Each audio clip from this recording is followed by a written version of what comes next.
दोस्तों, लेबनान में इजराइल और अमेरिका कुछ ऐसा कर रहे हैं जिससे हिजबुल्ला और लेबनानी सरकार दोनों की मुश्किलें बढ़ गई हैं और इसलिए अब यह कहा जा रहा है कि जल्दी ही सदर्न लेबनान की तरफ से कुछ बड़ा प्लान किया जा सकता है। आखिर ऐसा क्या कुछ इजराइल ने किया जिस पर यूएन ने भी सवाल उठा दिए हैं और इजराइल को साफ ताकीद कर दी है कि अगर शांति चाहते हो तो यह सब कुछ जो तामझाम है इसको पीछे करो। सीधे तौर पर लेबनान में घुसपैठ का सबूत मिला है यूएन को। क्या कुछ मामला है और क्यों यह बात कही जा रही है, आज इसके बारे में बताऊंगा। कैसे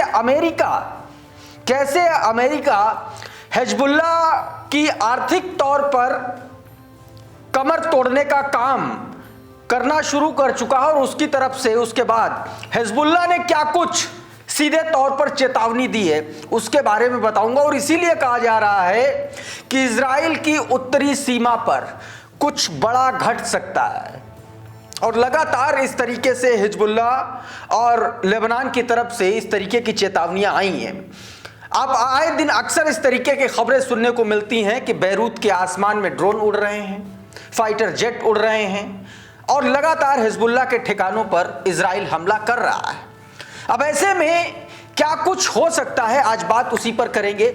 आपको बताएंगे कि आखिर गजा के को लेकर के ट्रंप के पीस प्लान पर कल क्या कुछ बड़ा घटने जा रहा है, क्या बड़ा होने जा रहा है और क्यों यह कहा जा रहा है कि ट्रंप के पीस प्लान पर यूनाइटेड नेशन सिक्योरिटी काउंसिल में उसको एक बड़ा झटका लगने जा रहा है।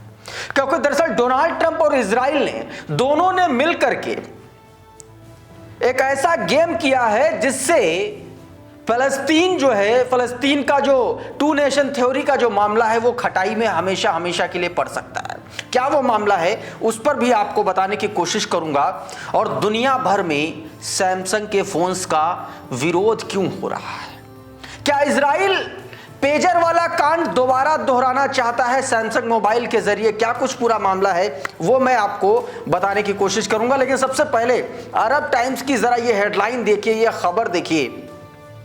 यूनाइटेड नेशन फोर्सेस ने यह कहा है कि इजराइल ने लेबनान के भीतर दीवार बना दी है और दीवार ऐसी बना दी है कि उससे लगभग 4000 वर्ग मीटर का जो दायरा है, वर्ग किलोमीटर का जो दायरा है, उससे एक तरीके से टेंशन जैसे स्थितियां बन रही हैं। इस खबर में यह बताया गया कि सीधे तौर पर यह कहा गया है कि लेबनान में जो तैनात यूएन की जो सिक्योरिटी फोर्सेस हैं, यूनिफिल, उन्होंने कहा है कि दक्षिण लेबनान में जो इजराइल और लेबनान के बीच में ब्लू लाइन बनाई गई थी, उस ब्लू लाइन को पार करते हुए इजराइल ने वहां पर कंक्रीट की दीवारें बना ली हैं और इसका सबसे बड़ा, इसके पीछे आप यह कह लीजिए कि इसका सबसे बड़ा जो प्रभाव है वो लेबनान पर पड़ रहा है।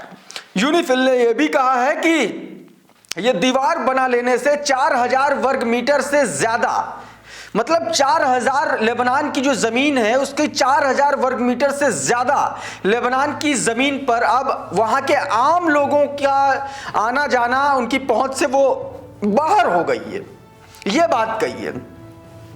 और यह भी साफ तौर पर यूनिफिल ने कहा है कि उसने जो अक्टूबर और नवंबर के महीने में इसका पूरा सर्वे किया और उसकी नाप जो किया और उसमें उसने ये पाया कि ब्लू लाइन के कुछ हिस्से के लेबनान की तरफ उसने इजरायली अतिक्रमण जो है वो घुस आया है। और ये सीधे तौर पर यूनाइटेड नेशन सिक्योरिटी काउंसिल का जो आइटम नंबर 1701 है, प्रस्ताव संख्या 1701, उसका सीधा उल्लंघन है, जो यह बताता है कि 2006 में इजराइल और हिजबुल्ला की जंग को रोकने के लिए यह प्रस्ताव हुआ था और उसका उल्लंघन अब इजराइल कर रहा है।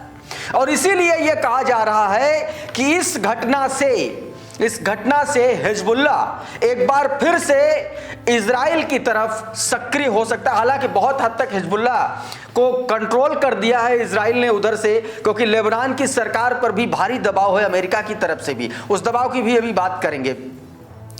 तो सबसे बड़ी बात यह है, लेकिन अगर इस तरीके की गतिविधियां बढ़ी और इस तरीके से वो दीवार नहीं हटाई इजराइल ने, तो हिजबुल्लाह की तरफ से कोई बड़ा कदम उठाया जा सकता है। और कहा तो यह भी जा रहा है कि एक नए सिरे से नई जंग की आहट हो सकती है। अब इससे आप समझिए कि लेबनान में भारी दबाव आएगा कि आप किस तरीके से आपकी नाक के नीचे ये सारा काम होता रहा और आपने ये सारा काम कैसे होने दिया। दोस्तों, दूसरी बात यह है कि इजराइल अगर इस वक्त इजराइल के साथ लेबनान या हिजबुल्लाह की तरफ से सीधी और खुली जंग छिड़ती है इस मसले पर, हालांकि संभावना जिसकी कम है, तो बात ये समझ लीजिए कि इजराइल बुरी तरीके से फंस जाएगा, क्योंकि इजराइल अपने दक्षिण में भी लगातार कई देशों से बयाना लेकर के बैठा हुआ है और सदर्न साउथ में माफ कीजिएगा उत्तर में लेबनान है। ऐसे में वो बुरी तरीके से फंस सकता है। एक और बड़ी खबर दोस्तों निकल के सामने आई, वो हिजबुल्लाह से जुड़ी खबर है। और ये जो खबर है ये हिजबुल्लाह की आर्थिक तौर पर कमर तोड़ देने से जुड़ी हुई खबर है। जरा ये अरब टाइम्स की खबर देखिए, जरा आप अरब न्यूज की। Under US pressure Lebanon tightens screws on money transfers. Hezbollah के मनी ट्रांसफर पर लगाम लगाने के लिए लेबनान ने अमेरिका के दबाव में एक बड़ा फैसला लिया है और उसने साफ तौर पर अब यह ऐलान कर दिया है कि अब कोई भी मनी ट्रांसफर होगा, मनी एक्सचेंज होगा या रुपए पैसे से जुड़ा कोई भी मामला होगा, अगर वो $1000 की लिमिट क्रॉस करता है तो आपको पूरी पहचान बतानी पड़ेगी, देनी पड़ेगी। और इसीलिए लेबनान ने यह घोषणा शुक्रवार को की कि अब मनी चेंजर, पैसे के ट्रांसफर करने वाली जो कंपनियां हैं और जो विदेशी मुद्रा से जुड़े कारोबारी हैं, वो पहले से ज़्यादा सख्त नियम लगाए जाएंगे, उनको पालन करना होगा। और इस फैसले के पीछे वजह बताई जा रही है कि अमेरिका का दबाव। और अमेरिका का दबाव इसलिए क्योंकि बीते दिनों एक अमेरिकी अधिकारी ने यह बात कही थी कि ईरान से हिजबुल्लाह को जो फंडिंग मिल रही है उस पर उनकी नजर है और उसको खत्म करने के लिए वो प्रतिबद्ध हैं। और उसी के बाद आप सोचिए कि ये लेबनान सरकार ने ये कदम उठाया। दरअसल दावा ये किया गया अमेरिका की तरफ से कि ईरान के जो रिवोल्यूशनरी गार्ड कॉर्प्स है, IRGC के जो लोग हैं, उन्होंने 1 साल के भीतर हिजबुल्लाह को $1 अरब की मदद की है। उसको पैसा अलग अलग मनी एक्सचेंज कंपनियों के माध्यम से उसको ट्रांसफर किए हैं और उसी की वजह से ये बड़ा कदम लेबनान सरकार ने उठाया है। अब लेबनान की मुश्किलें ये है दोस्तों कि उस पर एक बड़ा दबाव है। दबाव ये है हिजबुल्लाह को एक तरीके से डिसआर्म करने का, लेकिन साथ में टेंशन ये भी है कि अगर हिजबुल्लाह पूरी तरीके से डिसआर्म हो गया और अचानक से इजराइल ने पूरी ताकत से लेबनान पर हमला कर दिया, तो आप ये समझिए कि वो लेबनान जिसकी आर्थिक तौर पर पहले ही कमर टूटी हुई है, वो इजराइल से कितने दिन तक वो लड़ पाएगा, ये भी अपने आप में बड़ा सवाल है। कुल मिलाकर के लेबनान ने $1000 और उससे बड़े हर लेन देन पर ग्राहकों को लेकर के पूरी जानकारी और डेटा लेना जरूरी कर दिया है। यह भी कह दिया है कि कोई भी ट्रांजैक्शन करने से पहले सारी जानकारियों की पुष्टि होनी चाहिए, सही है या गलत है। यह भी बताया कि ये जो नियम होगा ये हर कंपनी पर, हर मनी ट्रांसफर से जुड़े हर व्यक्ति पर जो है लगाया जाएगा। अब इस कदम के बाद हिजबुल्लाह ने बहुत कड़ी प्रतिक्रिया दी है। बकौल अरब न्यूज हिजबुल्लाह ने साफ साफ कह दिया है कि वो आर्थिक तौर पर लेबनान का अभिभावक बनने की कोशिश कर रहा है, जिसे बर्दाश्त नहीं किया जाएगा। और इसीलिए ये कह रहा है, एक तरफ हिजबुल्लाह की तरफ से उस पर लगातार हमले हो रहे हैं और दूसरी तरफ लेबनान सरकार पर अमेरिका दबाव बना करके आर्थिक तौर पर उसको पीछे धकेल रहा है। और इसीलिए ये कहा जा रहा है कि हिजबुल्लाह आने वाले वक्त में कोई बड़ा फैसला ले सकता है। दोस्तों, इस बीच एक और बड़ी खबर दोस्तों, आज 16 तारीख है और कल यूनाइटेड नेशन सिक्योरिटी काउंसिल में डोनाल्ड ट्रंप के पीस प्लान को लेकर के एक बड़ी वोटिंग होनी है। पीस प्लान पर वोटिंग इस बात को लेकर के कि वहां पर जो इंटरनेशनल फोर्सेस हैं वो किस तरीके से होंगी, वहां पर ये उसमें एक प्रस्ताव है वहां पर लगाई जाए। एक प्रस्ताव उसमें यह है कि जो बोर्ड ऑफ पीस का गठन किया जाएगा उस पर सबकी सहमति लेनी होगी यूनाइटेड नेशन सिक्योरिटी काउंसिल में। लेकिन इन सब के बीच एक बड़ा झटका रशिया की तरफ से मिल रहा है। क्योंकि रशिया ने बीते दिनों साफ साफ ये कह दिया कि जो टू नेशन थ्योरी है उसमें ये जो ट्रंप का पीस प्लान है वो कहीं भी मेल नहीं खा रहा है। जरा ये द हिंदू की खबर पढ़िए जरा और इसको देखिए। UN security council to vote on November 17 on Trump's Gaza plan. Trump के गजा पर जो है यूनाइटेड नेशन सिक्योरिटी काउंसिल में 17 नवंबर को वोटिंग होनी है। इसमें देखिए क्या बताया गया है। A draft of the resolution seen on Thursday AFP welcomes to the establishment of the board of peace transitional government body for Gaza. Board of peace वही है कि जो अस्थाई गजा के लिए जो अस्थाई एक सरकार के तौर पर काम करेगा, जो एक बोर्ड बनेगा उस पर चर्चा हो सकती है, उसको लेकर के वोटिंग हो सकती है। और इसके अलावा कुछ चीजें और भी हैं। देखिए जैसे जो बोर्ड ऑफ पीस बनेगा, अंतरिम शासी निकाय जिसको हिंदी में कह सकते हैं। दूसरा, ट्रंप का जो इसके खुद डोनाल्ड ट्रंप चेयरमैन हो सकते हैं और यहीं पर तमाम सारे देश जो है सहमत नहीं है। रशिया भी नहीं सहमत है। और इसके अलावा जो आईएसएफ है, इंटरनेशनल सिक्योरिटी फोर्सेस हैं, इस पर भी बातचीत होनी है। इसके अलावा दोस्तों बहुत सारी ऐसी चीजें, लेकिन इसमें पेच कहां है वो मैं आपको बता देता हूं। क्योंकि देखिए दो चीजें हैं। पहली बात यह है कि कई सारे देश इससे असहमत हैं और इसके पीछे का एक वजह यह है कि निगरानी का जो मैकेनिज्म है वो पूरी तरीके से स्पष्ट नहीं है। यह समझिए, स्पष्ट नहीं है। यूएन करेगा, कौन करेगा, यह स्पष्ट नहीं। दूसरा, फलस्तीनी अथॉरिटीज जो हैं उनकी क्या भूमिका होगी, यह भी इस पीस प्लान में स्पष्ट नहीं है। आईएसएफ की पावर्स क्या होंगी, उनके कंट्रोल्स क्या होंगे, ये भी कुछ स्पष्ट नहीं है। और डोनाल्ड ट्रंप साहब खुद ही चेयरमैन बन रहे हैं। तो इन तमाम सारे ऐसे बिंदु हैं इसमें जो सीधे तौर पर किसी साजिश की ओर इशारा कर रहे हैं। इसलिए कहा जा रहा है कि इसमें सारे देश सहमत होंगे, इसकी कोई गारंटी नहीं है। और आप देखें यूएनएससी में चाइना की बात कर लें, रशिया की बात कर लें, फ्रांस की बात कर लें, ये तमाम सारे ऐसे देश हैं जिनका जो वीटो पावर है वो बहुत ताकतवर है। और इसीलिए ट्रंप जो है जल्दबाजी कर रहा है कि किसी तरीके से इसको जल्दी से पास कराया जाए, क्योंकि किसी भी वक्त हो सकता है कि सीज़फायर टूट जाए। तो ये अपने आप में एक बड़ी खबर है। उधर दोस्तों इस बीच इंटरनेशनल कम्युनिटी में चर्चा सैमसंग को लेकर के है। सैमसंग के ए सीरीज और एम सीरीज के जो फोन्स हैं उसमें यह बताया गया कि एक स्पाईवेयर है और वो जो स्पाईवेयर है वो इजराइल का है, यह बताया गया। और इसीलिए अब यह कहा जा रहा है कि इस तरीके की बातें हो रही हैं कि क्या इजराइल एक बार फिर से वो जो पेजर वाला जिस तरीके से उसने कांड किया था, क्या अब ये सैमसंग मोबाइल्स के जरिए करने वाला है। साइलेंस साइरस नाम का ट्विटर हैंडल आपकी स्क्रीन पर है, जरा देखिए क्या कुछ लिखा गया।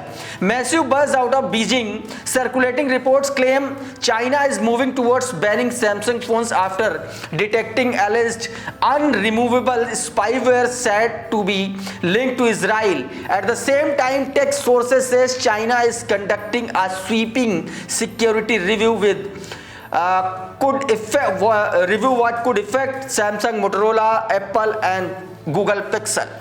इन फोन्स पर इसका असर पड़ सकता है। इसमें एक ऐसा स्पाईवेयर है, इसका एक ऐसा क्लाउड सिस्टम है जिसको रिमूव नहीं किया जा सकता और उसके जरिए आपके फोन की सारी इंफॉर्मेशन, आपकी लोकेशन बिना आपकी परमिशन के उसके पास पहुंच जाती हैं। और इसीलिए यह कहा जा रहा है कि इजराइल कोई बड़ी चाल चलने जा रहा है।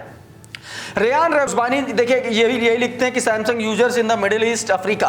बताया गया कि जो मिडिल ईस्ट और अफ्रीका के सैमसंग यूजर्स हैं उनके लिए उन्होंने चेतावनी दी।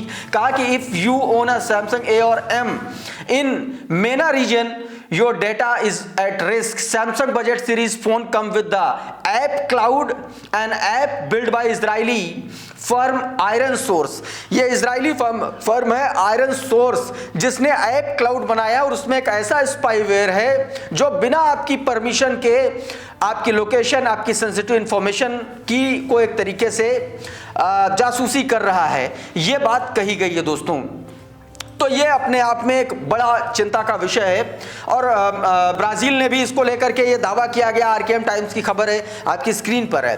ब्राजील ने ये दावा किया है कि ये कहा जा रहा है कि ऐसा दावा किया जा रहा है कि ब्राजील जो है सैमसंग को बैन करने जा रहा है अपने यहाँ। क्या बताया गया? Brazil said it will ban Samsung as China confirms the Israel installation removable spyware chips in its phone. ये बात दोस्तों कई के तमाम तरीके की ऐसी बातें निकल के सामने आ रही है। चाहे ईरान की तरफ से भी इसकी मांग उठने लगी है कि इसको बैन किया जाए। आपकी स्क्रीन पर करंट रिपोर्ट का एक ट्वीट देखिए जरा। ईरानियन एकेडमिक्स हैं मोहम्मद मरांजी, ये इन्होंने सीधे तौर पर कहा है कि इस सैमसंग का जो है ग्लोबल बाइकआउट किया जाए, क्योंकि वो सीधे तौर पर उसका जो ऐप क्लाउड है वो जासूसी कर रहा है, लोगों की सेंसिटिव इंफॉर्मेशन जो है वो चुरा रहा है। उधर दोस्तों बीते कुछ दिनों से गजा के हालात बदहाल है, बहुत ज्यादा बुरी स्थिति है वहां पर लोगों की। हजारों हजार लोग, लाखों की संख्या में लोग लगातार आंधी बारिश और तूफान की वजह से फंसे हुए हैं। हालात ये हैं कि उनके जो टेंट्स हैं वो उड़ गए हैं, उसमें पानी भर गया है, सब कुछ खराब हो गया है। और दूसरी तरफ इजिप्ट की सीमा पर बहुत सारे ऐसे कैरावैन्स हैं जो वहां भेजे गए हैं राहत के लिए, लेकिन इजराइल ने उनको सीमा पर ही रोक दिया है, जाने नहीं दिया जा रहा है। ये सारा विल्सन नाम का ट्विटर हैंडल, जरा देखिए क्या लिखा गया। 1,000 of caravans sent to Gaza for sighting in Egypt blocked by Israelis while UN agencies beg for tents।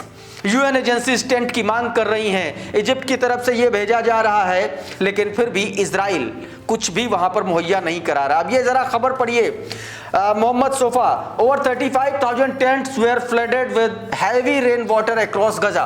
35,000 tent जो है पानी में बह गए हैं, पूरी तरीके से डूब गए हैं, यह बताया गया। Deliberately inflicting on the group conditions of life calculated to bring about the physical destruction in whole or in a part is an act of genocide।